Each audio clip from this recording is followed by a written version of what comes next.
오늘의 사연 시작합니다. 안녕하세요. 일단 저에 대해서 소개를 해보자면 나이는 33이고요. 이제 3살 된 딸아이 키우고 있는 초보 엄마입니다. 요즘 애교를 얼마나 많이 부리는지 벌써부터 지 아빠를 살살 녹이고 있더라고요. 사실 임신을 했을 때만 해도 제가 그리던 그림이 있었어요. 모든 가족들에게 듬뿍 사랑을 받으며 딸아이를 키우는 거였죠. 남편도 참 좋은 사람이고 물질적으로도 딱히 부족함 없습니다. 그러니 아이를 낳고도 행복한 가정을 꾸리면서 잘 살 수 있을 거라 믿어 의심치 않았네요.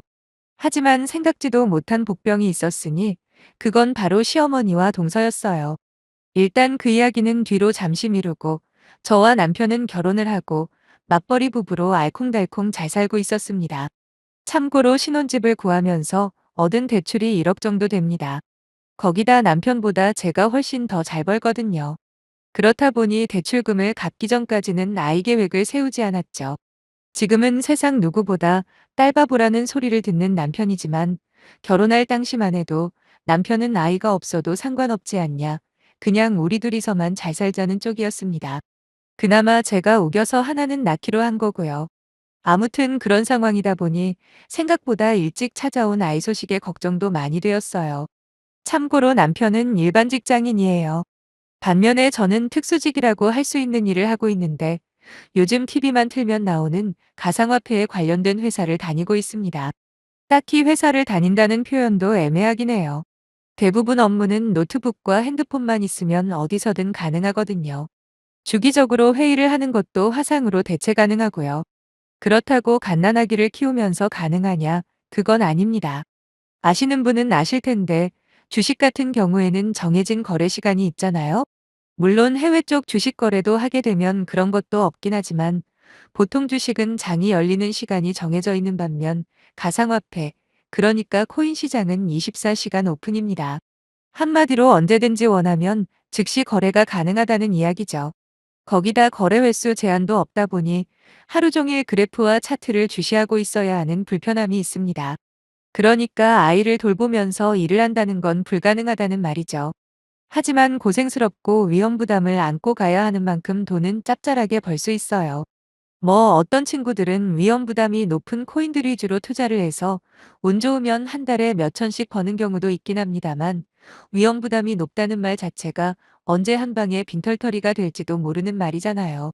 그래서 저는 최대한 분산 투자를 하고 제 고객들한테도 한꺼번에 고수익을 올리는 것보다 꾸준히 안정적인 수익을 올리는 게 최고라고 알려드리곤 하죠. 남편 월급이 세후 300 중반에서 400 정도 되는데 저는 딱 2배 정도 법니다. 그렇다 보니 아이를 낳으면 남편이 키우겠다는 말까지 한 적도 있어요. 물론 제가 거절을 했죠. 둘 중에 한 명은 확실하게 안정적인 일자리가 있는 게 좋다고 생각을 했거든요. 아무튼 여기까지만 들으시면 아무런 문제가 없어 보이시죠? 아닙니다. 원래는 아이를 낳고도 저희 부부 둘 다 일을 할 계획도 있었어요. 멀리 떨어져 사시는 친정부모님과는 달리 시어머니 댁은 지금 사는 신혼집에서 거리가 가까운 편이거든요. 그래서 시어머니께서 아이를 봐주시면 정말 좋겠다 싶어 한번 부탁을 드려본 적이 있습니다. 그랬더니 일말의 고민도 안 하시고는 이런 제안에 거절을 하시더라고요. 뭐 그거야 충분히 거절하실 수 있다고 생각해요. 시부모님이나 친정부모님이나 무조건 손주를 봐줘야 하는 의무가 있는 건 아니잖아요. 하지만 거절 이유가 너무 황당했습니다. 제 아이가 아들이었다면 두 발 벗고 나서서 키워주겠지만 딸이라서 싫다고 하시더라고요. 사실 그 전에 이미 시어머니가 저희 아이에 대해서 탐탁치 않게 생각하고 있는 건 알고 있었어요. 병원에서 성별을 알게 된 그날, 아무것도 몰랐던 저는 시어머니에게 가장 먼저 찾아갔습니다. 그때만 해도 시어머니께서 같이 기뻐해 주실 줄 알았거든요. 비록 제가 임신했다는 소식을 전했을 때 꼭 아들이었으면 좋겠다는 말씀을 여러 번 하시긴 했지만 그렇다고 딸이라고 그렇게까지 실망한 표정을 지을 거라고는 상상도 못했네요. 아니 아무리 그래도 그렇지 자기 손녀 아닙니까? 요즘 누가 아들 딸 가리나요? 저희 친정엄마만 해도 외삼촌들이 그렇게 많은데도 차별 같은 거 한 번 받은 적 없이 사랑받으면서 잘하셨다더라고요. 거기다 저 역시도 오빠가 한 명 있기는 하지만 이쁨을 더 받으면 더 받았지. 딸이라고 소홀하게 취급받은 적 한 번도 없어요. 그래서 시어머니 역시 기뻐하실 생각에 굳이 찾아가서 말씀드린 건데 딸이라는 소리를 듣자마자 구겨진 인상이 펴질 줄을 모르는 거예요. 참 서운하대요. 그렇다고 아이 키우는 걸 못 도와주는 이유로 딸이라서 그런다는 대답을 할 줄은 몰랐네요. 나중에 남편에게 그날 있었던 일과 시어머니가 말씀하신 걸 들려줬습니다. 그랬더니 엄청 서운하다고 하더군요. 왜 안 그렇겠어요? 우리 딸이 태어나고 남편은 완전히 다른 사람이 되어버렸거든요. 전에는 애들이라면 귀찮아하는 게 눈에 보였는데 막상 자기 자식이 태어나니까 세상이 달라 보인다는 중 역시 사람은 애를 낳아봐야 진짜 어른이 된다는 둥 아주 혼자만 자식 있는 사람처럼 들떠서 어쩔 줄 몰라 했습니다.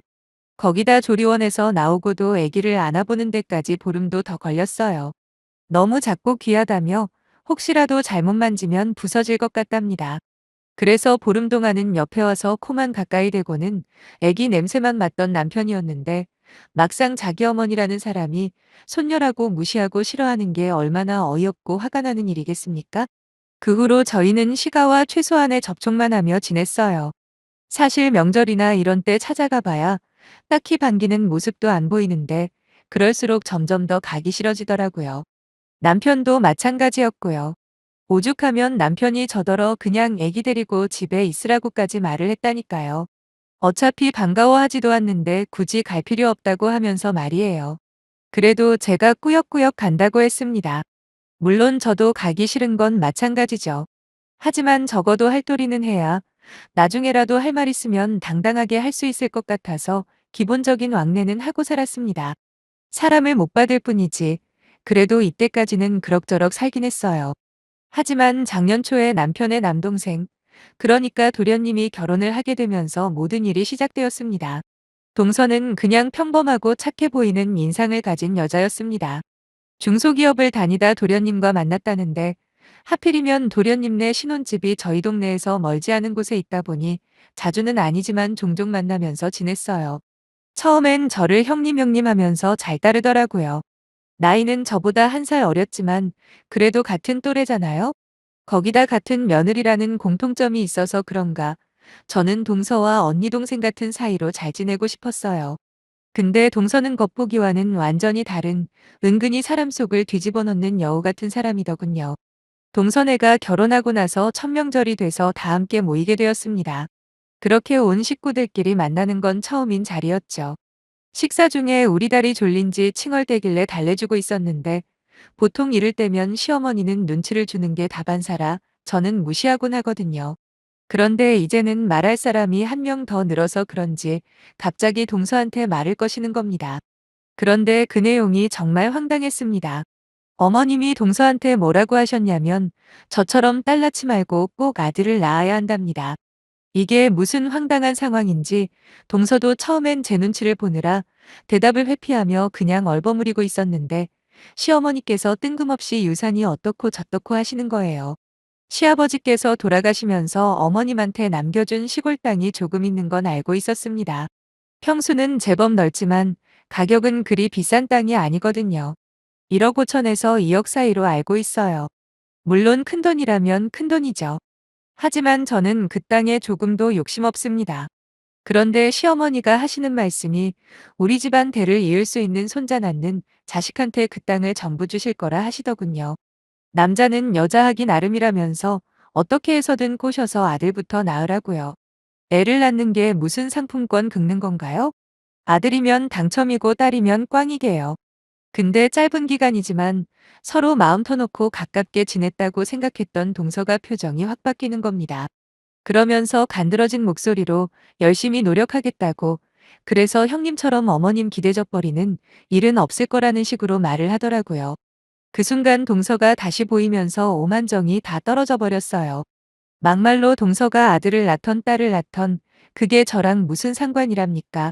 문제는 그 상황에서 꼭 저를 앞에 두고 그런 식으로 시어머니에게 잘 보이려 했나 하는 배신감이 들었던 거예요. 제가 신경질이 나서 한마디 하려 했더니 남편이 언제 와서 들었는지 동서와 시어머니에게 불같이 화를 내더라고요. 지금 뭐 하는 거냐면서 어머니도 그러시는 거 아니라고 했습니다. 지금까지 손녀라고 거들떠도 안 보는 게 얼마나 기분 나빴는지 아냐고요. 그래도 집사람이 자식 된 도리는 하자고 해서 이렇게 찾아뵙는 건데 그런 사람 앞에서 너무하시다며 한마디 했습니다. 그리고 동서한테도 뭐라고 했고요. 그리고 저희는 곧바로 집으로 돌아왔네요. 남편은 화가 안 풀리는지 당분간은 시가의 발길도 하지 말라며 무섭게 말했고 저도 그러겠다 약속했죠. 세상 일이 참 희한해요. 그 일이 있고 한 달인가 있다가 거짓말처럼 동서의 임신 소식이 들린 겁니다. 축하한다 전화 한 통만 하고 찾아가거나 그러지는 않았어요. 그리고 또 얼마 있으니 아들이라며 동서가 저희 집까지 찾아왔더라고요. 자기 딴에는 염장 좀 질러볼까 해서 온 듯한데 솔직하게 말해서 저는 아들 욕심도 없었고 거기다 어머님 땅 욕심은 더 없었던 터라 잘 됐다고 말해주곤 그냥 돌려보냈어요. 그런데 사람 마음이라는 게 참 이상하죠? 자꾸만 신경이 쓰이더라고요. 왠지 지고 들어가는 것 같기도 하고 또 막상 아들이 뭐가 그렇게 대단한 건지 궁금하기도 해서 한 번은 남편한테 조심스럽게 물어봤습니다. 둘째를 가지는 것에 대해서 어떻게 생각하냐고요. 지금 생각해도 제가 참 어리석었던 것 같네요. 남편은 제 두 손을 꼭 잡으며 다짜고짜 미안하다 사과를 하는 거예요. 비록 아들아들하는 분인 건 알았어도 이런 식으로 비상식적으로 당신이랑 우리 딸한테 함부로 하실 줄은 몰랐다고 하면서 제가 왜 둘째를 가지자는 말을 꺼냈는지 정확하게 짚어내더군요. 살면서 자연스럽게 둘째가 생기는 건 자기도 이제 좋답니다. 막상 아빠가 되고 보니 하루하루가 가슴 벅차게 행복하다고 하면서요. 하지만 누구랑 경쟁하거나 뒤처지지 않기 위해 아이를 낳는다면 그 아이한테 너무 미안한 일 아니냐라며 저를 타일렀습니다. 순간 망치로 머리를 세게 맞은 듯 제가 얼마나 바보 같은 감정에 휩싸였는지 깨닫게 되었네요. 진심으로 남편한테 사과를 하고 또 우리 딸에게도 미안하다 그랬습니다. 저희 딸이 3살이 되던 해 당초의 계획은 어린이집을 보내고 제가 복직을 하는 거였거든요. 그런데 딸아이랑 떨어지기가 너무 싫은 거예요. 남편만 딸바보인 줄 알았는데 알고 보니 저도 똑같은 딸바보가 되었더라고요. 그래서 복직은 1년 미루기로 하고 대신에 남편 퇴근하면 아이 재울 때까지 4시간 정도만 짬짬이 부분적으로 일을 시작하는 걸로 만족했습니다. 비록 하루 종일 붙어 있는 것보다야 한참 모자랐지만 그래도 200 정도는 벌리더라고요. 그러다 동선에 아이가 태어나게 되었고 시가와 완전히 인연을 끊을 수밖에 없는 일이 일어나고야 말았습니다. 동서가 출산하고 조리원에서 2주 정도 지낸다고 하더군요. 그래서 그런가 보다 했죠. 그런데 시어머니 집에서 당분간 아이를 돌보기로 했다는 말에 진짜 손자고 좋긴 좋으신가 보다 우리 애는 할머니라고 옆에 와도 본척만 척 하시더니 동선의 아들은 아예 도맡아서 키워주시는구나 라는 생각에 또 한 번 서운했습니다. 근데 뭐 어쩌겠어요. 본인 마음이 그렇다는데 말이죠. 근데 무슨 일인지 하루는 남편은 두고 저 혼자 오라는 시어머니의 연락을 받게 되었습니다. 기니 상의할 게 있다고 해서 불편한 마음은 가득했지만 그래도 어른이 오라는데 딱히 가지 않을 명분이 없더라고요. 그래서 찾아갔더니 동서와 함께 저를 기다리고 있던 시어머니께서 하시는 말씀이 대박이었어요. 대뜸 저보고 동선의 아이를 키우랍니다. 너무 황당한 제안에 가타부타 아무 말도 할 수가 없더군요. 잠시 후 이유라도 알려달라 그랬더니 동서가 나서서는 이제 복직을 해야 한대요. 그래서 어머님이 봐주면 될 것을 왜 굳이 나한테 맡기냐고 물었죠. 시어머니는 뻔뻔하게도 솔직하게 그러시는 겁니다. 다 늙어서 애기 보려니까 몸이 너무 힘들다고 말이에요. 하도 어이가 없어서 웃음도 안 나오대요. 거기다 핑계라고 또 하나 갖다 붙이는 게 뭐였냐면 어차피 집에서 애 하나 키우지 않냐고 그러니 하나 더 돌보는 게 뭐가 문제가 되냐고 하더라고요. 옆에서 동서는 자기가 매입으로 부탁할 사람으로 보이냐고 충분히 보상을 한답니다. 한 달에 200 중반 버는 걸로 아는데 대체 애 돌봐주는 대가로 얼마를 주려는 건지 궁금해지더라고요. 그래서 만약에 동서아이 봐주면 얼마나 줄 수 있냐고 물어봤죠. 50만 원 준답니다. 헛웃음이 나는 걸 겨우 참고 말했어요. 지금 장난치는 거냐고요. 내가 저녁에 몇 시간 일하는 것만 해도 동서 월급은 벌고 있는데 나같이 고급 인력한테 애 맡기려면 적어도 200은 줘야 하는 거 아니냐 그랬더니 옆에 있던 시어머니가 거품을 물고 난리를 치시대요. 완전히 동서 입장에서만 말씀을 하시는데 내가 여기서 이런 대화를 계속해야 하나 싶었어요. 어쨌든 이렇다 그랬습니다. 그리고 어머님도 그러시는 거 아니라고 손자랑 손녀 차별하는 것까지는 상관없다고요. 어차피 신경 안 쓰고 살아왔고 앞으로도 쭉 그렇게 살면 되는 건데 오늘 저한테 하시는 건 정말 용납이 안 된다고 말씀드렸습니다. 집에 돌아가서 남편한테 모두 말한 다음 어머님과의 관계를 어떻게 할지 정할 거라고 그랬죠. 분명히 동서 복직한다는 이유로 저한테 애를 맡기려고 했다는 걸 알게 되면 남편이 저보다 더 난리를 칠 게 뻔했거든요. 어머님도 그걸 모르지는 않으실 텐데 마음대로 하랍니다. 그러면서 저보고 재수가 없다네요. 아들도 못 낳는 게 성질만 드세다며 동서 앞에서 온갖 악담을 다 퍼부으시더라고요. 이제는 화를 낼 마음도 안 생기더군요. 그래서 어머님이 아끼시는 둘째 며느리랑 평생 오붓하게 사시라고 말씀드리곤 곧장 집으로 돌아와 버렸네요. 남편한테 오늘은 웬만하면 집으로 바로 오라고 문자를 남기고 딸아이랑 놀아주는데 갑자기 울컥 눈물이 차오르는 겁니다. 도대체 제가 뭘 그리 잘못한 걸까요? 아들을 못 낳은 거? 아니면 아들 낳은 동서가 복직하기 쉽게 애봐준다고 선뜻 나서지 않은 죄? 아무리 곱씹어 생각을 해봐도 도무지 모르겠더라고요. 저는 그저 남편이랑 우리 딸아이랑 건강하고 행복하게 살고 싶은 마음뿐인데 시어머니라는 사람은 왜 저러시는 걸까요? 그나마 딸내미 애교 부리는 모습의 마음을 진정시키고 있는데 남편이 들어오더군요. 그날 있었던 일들을 하나하나 말해주는데 또 눈물이 나는 겁니다. 아마 남편이 제가 우는 모습을 본 건 처음이었을 거예요. 제가 원래 좀 독한 면이 있거든요. 남편은 제 이야기를 듣다 말고는 벗었던 옷을 다시 꺼내 입고 밖으로 나가더군요. 대충 어디를 향할지 예상은 되었지만 그냥 놔뒀습니다. 자기도 하고 싶은 말이 있을 테니 적어도 실컷 하고 오라는 의미에서요. 생각보다 일찍 들어온 남편이 저한테 그러더라고요. 앞으로 자기 집 일은 일절 신경 쓰지 말랍니다. 남편도 그럴 거라더군요. 솔직히 자기도 지금까지 엄청 참고 참았는데 이제는 더 이상 그러기가 싫대요.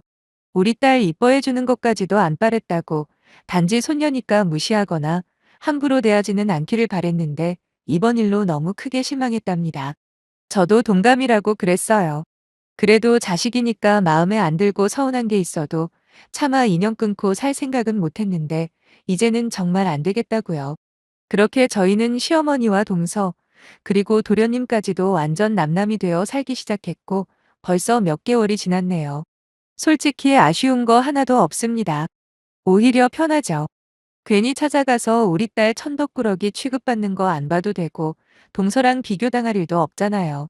그렇게 애지중지하는 손자 하나 끼고 평생 사시라고 해요. 지난번 어버이날 때 친정에 갔었는데 친정 부모님은 손녀만 보면 입이 귀에 걸려서 내려올 생각을 안 할 만큼 이뻐서 어쩔 줄 모르시거든요. 앞으로 명절이던 휴가철이던 친정 부모님한테 더 잘하려고요. 진짜 할머니, 할아버지 사랑은 저희 부모님만으로도 충분하다고 생각해요. 결과적으로 잘된 일이라 생각하고 불필요한 스트레스 받을 일 없이 저희 세 가족 행복하게 사는 것만 생각하렵니다. 올해까지만 아이랑 있어주고 내년부터는 본격적으로 복직을 할 건데 진짜 돈 많이 벌어서 보란 듯이 잘 살아보려고요. 긴 사연 읽어주셔서 정말 감사합니다. 안녕히 계세요. 오늘의 사연 시작합니다. 4년을 연애했고 남자친구가 뒤늦게 준비했던 공무원 시험에 합격하면서 본격적으로 결혼 이야기가 오가게 되었습니다. 남자친구나 저나 둘 다 경기권에 있는 이름 없는 지방대를 졸업하고 중소기업이라고 부르기도 어려운 작은 업체에서 근무를 하고 있었죠. 하지만 월급도 200 조금 넘는 데다 그마저도 세금 떼고 나면 너무 암울하더라고요. 그렇다고 장기 근속한다고 딱히 미래가 보장되는 회사도 아니고 말이죠. 그래서 결심하게 되었습니다. 자격증과 어학 점수를 확보해 나이가 더 먹기 전에 더 좋은 회사로 이직을 하기로요. 물론 저희 부모님은 그냥 회사다가 얌전히 시집이나 가라는 말씀을 하긴 하셨지만 제가 강하게 밀어붙였습니다. 그동안 모아놓은 돈으로 용돈 쓰고 커버할 테니 한 번만 믿어주시라고요. 저희 집이 가난하거나 형편이 어렵지는 않아요. 오히려 지금 살고 있는 집을 제외하고도 전세를 주고 있는 20평대 아파트도 한 채 소유하고 있으니 여유가 있다고 보는 게 맞겠죠. 아무튼 그럼에도 불구하고 부모님께 일절 손 벌리지 않고 공부를 하겠다는 제 결심에 마침내 부모님도 승낙을 하셨고, 그때부터 저는 늦가기 취준생 신세가 되었네요. 남자친구 역시 이런 저를 열심히도 응원해주고 지지해줬습니다. 사실 부모님께 큰 소리는 쳐놨지만 막상 돈 들어갈 데가 한두 곳이 아닌 겁니다. 그래서 남자친구와 잠시 헤어져 있을까라는 생각까지 했다니까요. 바로 데이트 비용 때문에요. 근데 남자친구는 데이트 비용 같은 거 걱정하지 말라고 공부하는데 방해 안 되는 선에서 연애는 이어가자고 하더라고요. 실제로 그 당시 데이트 비용은 거의 남자친구가 거의 다 부담했어요. 거기다 제가 뭐 사달라고 한 적도 없는데 알아서 선물도 자주 해주고 물심양면으로 저를 챙겨줬죠. 어쩔 때는 부담스러울 정도 말이에요. 그래서 한 번은 오빠 월급 얼마 된다고 자꾸 이렇게 돈을 쓰냐며 무리하지 말라고 말린 적이 있는데, 남자친구는 자기가 해주고 싶어 해주는 거라고 하면서 나중에 제가 잘 되면 그때 자기 노력을 잊지만 말라고 하더라고요. 물론 일방적으로 제가 받기만 한 건 아니었습니다. 자격증 학원에 영어 학원까지 제 돈으로 다니는 와중에도 최대한 돈 아끼며 살았습니다. 점심시간에 밥 사 먹는 일을 줄이기 위해서 집에서 늘 도시락 싸가지고 다녔고요. 제가 원래 전문 커피점에서 파는 카페라떼를 엄청 좋아하는데 심지어 그것도 참았네요. 그냥 집에서 믹스커피로 때우고 말았습니다. 그렇게 해서 절약한 만큼 아끼고 모아서 남자친구 기념일이나 생일 같은 때에 명품 지갑이나 브랜드 운동화도 사주고 그랬어요. 그리고 시간이 흘러 결국 제가 가장 원하던 곳에 취직을 하게 되었죠. 1유급의 대기업까지는 아니지만 그래도 이름만 대면 알만한 사람은 다 아는, 나름 재정도 탄탄하고 미래도 보장돼 있는 회사였죠. 기본급 자체는 남자친구와 그리 차이가 많이 나진 않지만 기타 성과급이나 상여금까지 합치면 꽤 차이가 많이 났거든요. 처음엔 남자친구도 진심으로 기뻐해줬습니다. 저는 그동안 남자친구가 제게 잘해준 만큼 갚아주고 싶어서 한동안 데이트 비용은 제가 전적으로 부담하기로 했어요. 남친은 그게 무슨 소리냐며 저를 만류했지만 제가 받는 총급여의 액수를 말해주면서 나한테도 잘할 기회를 달라고 했죠. 그렇게 저희는 본격적으로 진지한 만남을 가지기 시작했고 여러모로 참 좋았습니다. 하지만 시간이 조금씩 지나면서 남자친구한테 자격지심 비스무리한 게 생기는 거예요. 그동안 받아먹은 것도 많고 이제는 나도 여유가 생겼으니 남자친구한테 내가 계산하겠다고 해도 자꾸만 저를 말리더라고요. 그러면서 그전보다 돈 쓰는 씀씀이가 제가 취직하기 전보다 더 커졌습니다. 안 그래도 남자친구가 돈 쓰는 게 부담스러웠는데 마치 내일은 없는 사람처럼 돈을 쓰고 있으니까 이대로는 안 되겠다 싶었어요. 그래서 우리 둘 다 돈 벌고 있으니 서로 반반씩 내자 그랬어요. 자꾸 오빠라고 돈을 더 쓰려고 하는 거 너무 부담스럽다고요. 지금은 상황이 많이 바뀌지 않았냐? 요즘 세상에 남자만 돈 쓰라는 법 있냐 했더니 남자친구가 속에 있는 말을 꺼내네요. 자꾸 조바심이 난답니다. 이대로 자기만 못난 사람처럼 느껴져서 뭐라도 안 해주면 제가 언젠간 자신을 떠날 것 같다고 하는 거예요. 그러면서 저한테 걸맞는 사람이 되고 싶다는데 뭐라고 대답을 해줘야 할지 모르겠더군요. 결국 꽤 오랜 시간 동안 고민을 하던 남자친구가 얼마 후 직장을 그만뒀다는 소식을 전해오길래 나처럼 더 좋은 조건의 회사로 이직을 계획 중이냐 물었죠. 그런데 웨이의 대답이 돌아왔습니다. 난데없이 공무원 시험을 준비하겠다는 거예요. 내심 걱정되고 놀라긴 했지만 충분히 고민하고 결정했다는 말에 믿어주기로 했어요. 그렇게 2년 반 정도 남자친구가 공무원 시험에 합격하기를 기다리며 연애를 계속 이어갔습니다. 사실 수험생 남자친구를 제가 뒷바라지해줬다고 말하기엔 비하기 심하긴 해요. 그래도 2년 반이라는 시간 동안 데이트 비용은 제가 거의 부담한 건 물론이고 틈틈이 건강식도 챙겨주는 등 제가 할 수 있는 최선을 다했다고 자부해요. 거기다 공부만 하면 지칠 수 있다는 생각에 가끔씩 남자친구 데리고 기분 전환 겸 여행도 몇 번 다녀왔고요. 딱히 공치사를 하고 싶은 생각은 없지만 제가 힘들 때 남자친구가 저한테 해준 것처럼 저 역시도 금전적인 부분에 있어서 대부분을 부담하며 합격을 응원했죠. 굳이 계산기까지 두들겨 볼 일은 아니지만 그래도 남자친구한테 받은 건 거의 그대로 돌려준 것 같긴 해요. 거기다 다니던 직장을 관두고 새로운 무언가를 준비한다는 게 얼마나 용기가 필요하고 힘든 일인지 제가 왜 모르겠습니까? 그래서 혹시라도 남자친구가 자존심이 상할까 얼마나 말이며 행동이며 조심을 했다고요. 그 사이 수많은 일들이 있었지만 그게 요점은 아니니 넘어가고, 남자친구가 공무원 시험에 합격을 하고 난 후부터 이야기를 연결해 보자면 당연히 합격 소식에 누구보다 기뻐한 건 바로 저였죠. 시험 공부한다고 항상 시간을 쪼개가며 만나거나 보고 싶을 때도 꾹 참고 영상통화로 때우는 일은 이제 그만해도 되잖아요. 물론 남자친구의 직업이 공무원이라는 사실도 좋긴 했지만 그건 그렇게까지 비중이 크진 않았습니다. 제 친구들 중에도 공무원 시험에 합격해서 현재 일하고 있는 친구들이 몇 명 있거든요. 솔직하게 말해서 공무원이라는 게 잘릴 걱정 없고 연금까지 생각하면 분명히 좋은 직업인 건 맞습니다만, 무슨 인생 역전을 이뤘다거나 잭팟을 터트린 건 아니라고 생각합니다. 근무 기간이 쌓이고 직급이 올라가면서 빛을 발하는 거지, 초반에는 월급이 높은 것도 아니더라고요. 당연히 철밥통이라고 불릴 만큼 안정적인 측면은 저도 인정합니다만, 그것도 자기 능력만 충분하다면 다른 직업을 가지고 있다 해서 무조건 불안정하다는 것도 아니잖아요. 실제로 남자친구가 발령받고 첫 월급을 보여주는데 내심 많이 놀랐어요. 듣던 것보다 훨씬 적었거든요. 그래도 내색하지 않고 오히려 격려하고 힘을 북돋아줬습니다. 어찌되었던 자기 힘으로 일궈낸 확실한 성과는 분명하니까요. 저는 남자친구 직업이 공무원이라는 사실보다는 자신의 미래를 위해 과감하게 결단을 내리고 열심히 노력해서 결국 좋은 결과를 냈다는 점에 오히려 높은 점수를 주고 싶었어요. 그래서 가끔씩 보이는 남자친구의 잘난 척이나 지나친 자신감도 이해하고 넘어간 거예요. 그리고 딱 1년 후 남자친구가 결혼 이야기를 꺼내더라고요.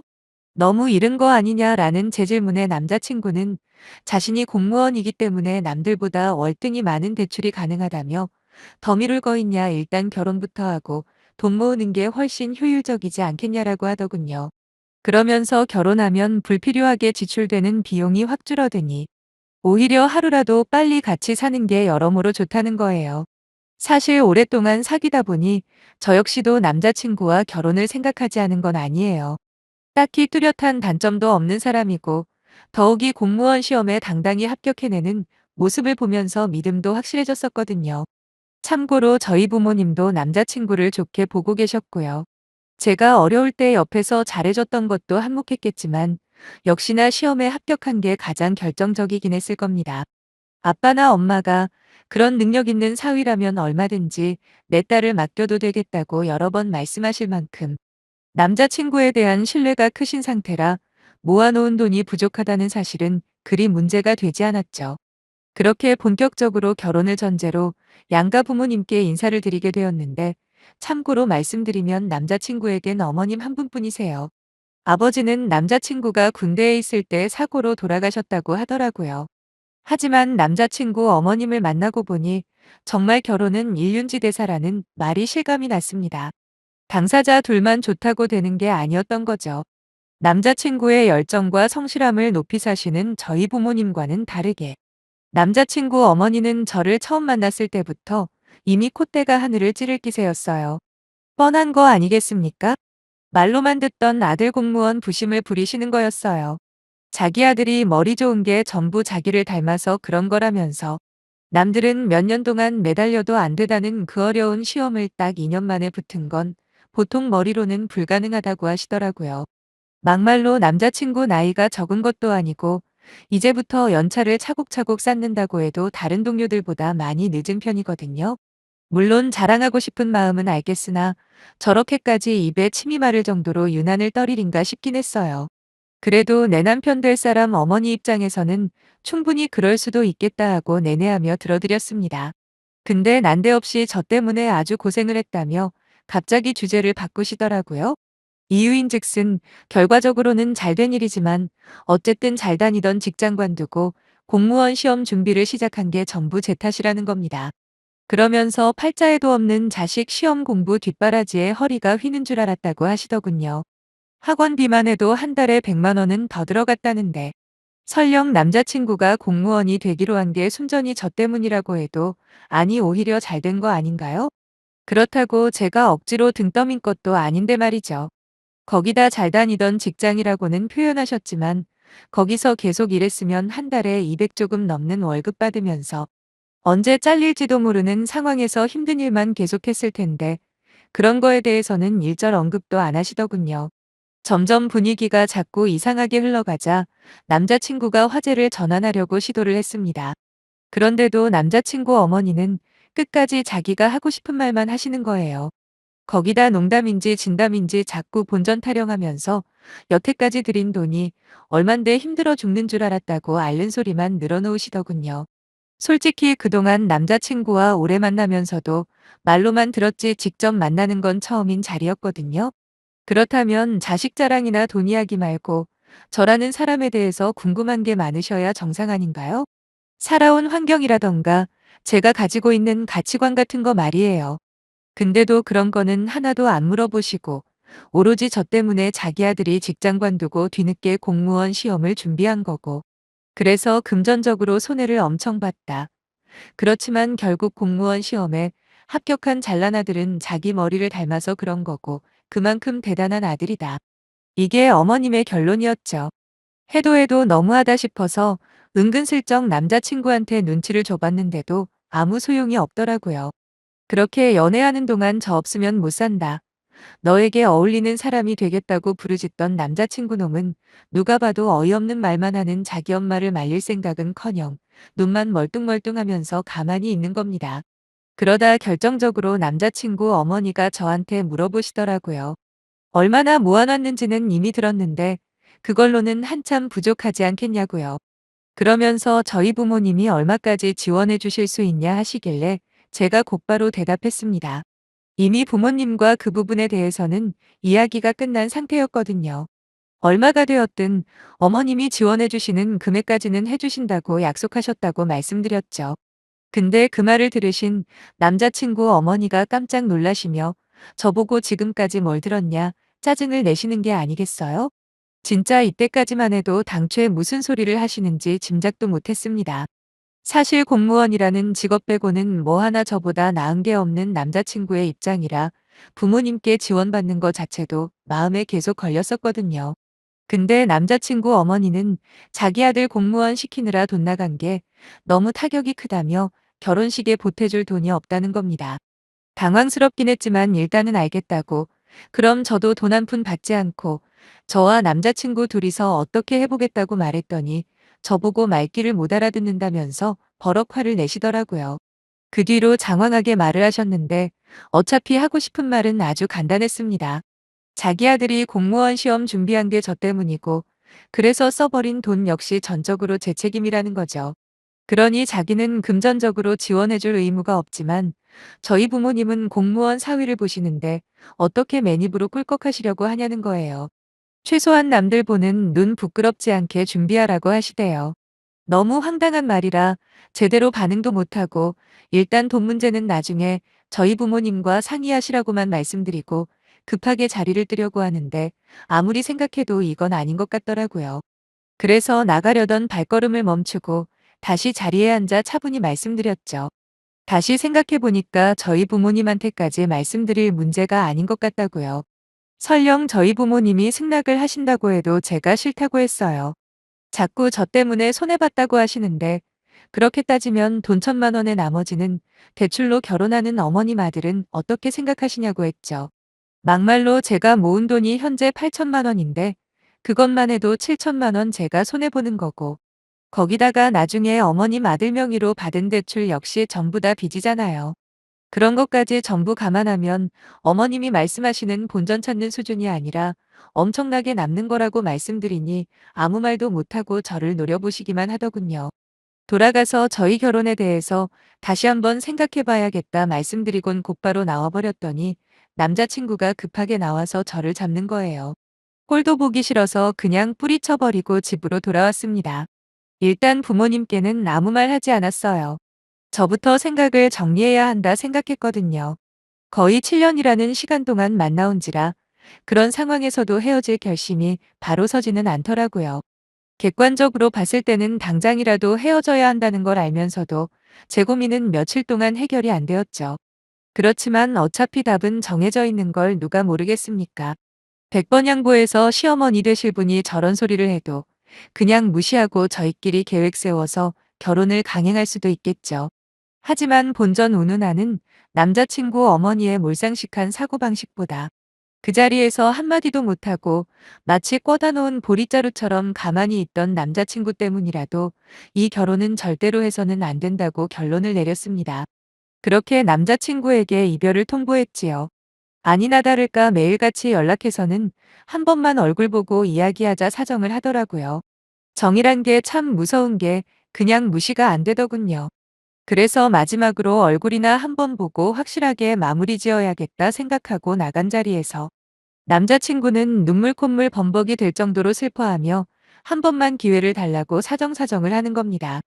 자기랑 지내온 세월을 어떻게 버릴 수가 있냐고 제발 자기 얼굴 봐서라도 성의 표시만 해달라는 말을 듣자마자 그나마 쥐꼬리만큼이라도 남아있던 미련까지 사라지더군요.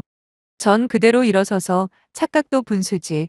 내가 살다 살다 사짜 직업도 아니고 겨우 공무원 나부랭이 주제에 너나 네 엄마처럼 결혼으로 장사하려는 인간들은 본 적이 없다. 제발 분수 좀 알고 살라고 면박을 주고 나오는 길에 그대로 남자친구 번호 지워버렸네요. 생각 같아서는 드라마처럼 물이라도 뿌려버리고 싶기도 했죠. 그치만 그래봐야 저만 손해 아니겠어요? 비록 7년이라는 시간은 너무너무 아까워 죽겠지만 지금이라도 정신 차려서 더 큰 불행을 막았다는 거에 만족하며 살아야죠. 아직까지 젊은 나이니까 누굴 만나더라도 전 남자친구보다는 훨씬 좋은 사람 만날 수 있을 거라고 믿으면서 지금 제 삶에 충실할 거예요. 자신의 분수를 잘 알고 변하지 않는 마음을 가진 그런 사람 말이죠. 그럼 제 사연 읽어주신 분들께 감사 인사를 드리며 이만 마치도록 하겠습니다. 감사합니다.